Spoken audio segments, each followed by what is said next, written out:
Assalamualaikum warahmatullahi wabarakatuh. Halo Semensa People, pada video ini kami akan menjelaskan mengenai pemanasan global atau biasa disebut dengan global warming. Kami dari kelas 11 IPA 6, saya sendiri Rahmat Malikul Mulki. Saya Dwi Ananda Arsil. Saya M. Novel Fadil. Yuk ikuti penjelasannya. Bumi merupakan sebuah tempat tinggal yang nyaman untuk dihuni manusia.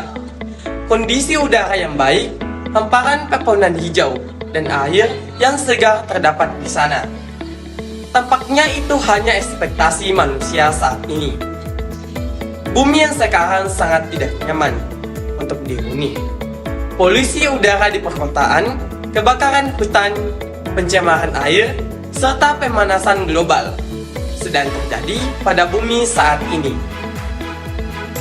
Lalu, apa sih pemanasan global itu? Apakah nampak seperti bumi yang dibakar? Atau seperti bumi yang direbus? Tentunya bukan seperti itu.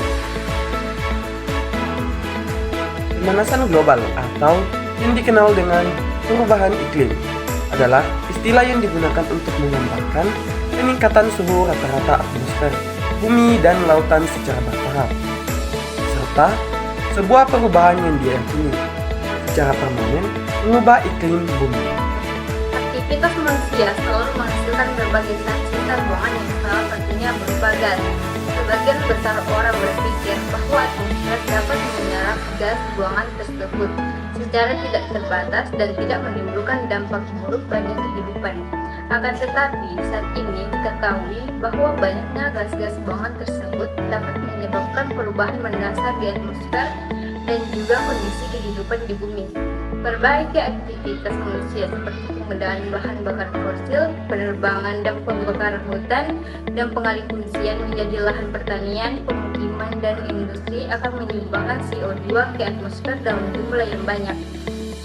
Pemanasan global disebabkan oleh beberapa faktor. Yang pertama, emisi CO2 yang berasal dari pembakaran bahan bakar fosil sebagai pembangkit tenaga listrik. Yang kedua, emisi CO2 yang berasal dari pembakaran gasolin sebagai bahan bakar alat transportasi. Yang ketiga, emisi metana dari hewan dan pertanian dan dari dasar laut Arktik. Yang keempat, deforestasi atau penebangan liar yang disertai dengan pembakaran lahan hutan.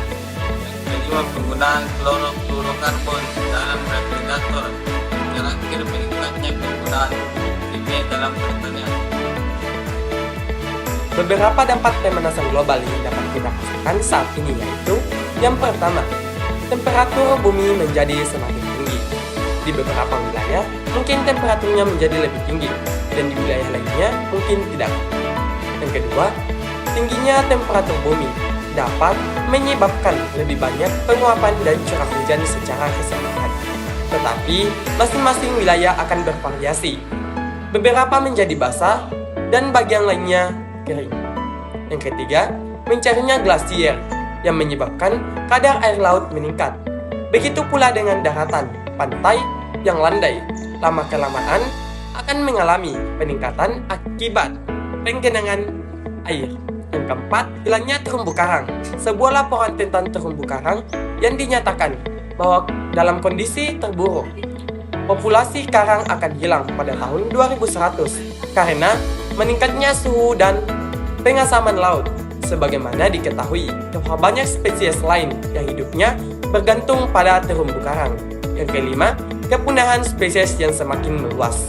Menurut penelitian yang dipublikasikan dalam majalah Nature, peningkatan suhu dapat menyebabkan kepunahan lebih dari 1 juta spesies. Sampai saat ini, hilangnya spesies semakin meluas dan daftar spesies yang tercantum punah terus berkembang dan bertambah.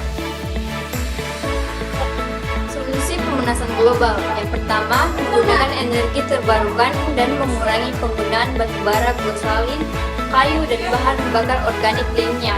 Yang kedua, meningkatkan efisiensi bahan bakar kendaraan. Yang ketiga, mengurangi deforestation. Yang keempat, mengurangi penggunaan produk-produk yang mengandung klorofluorokarbon atau CFCs dengan menggunakan produk-produk yang ramah lingkungan. Yang kelima, mendukung dan turut serta pada kegiatan kehijauan.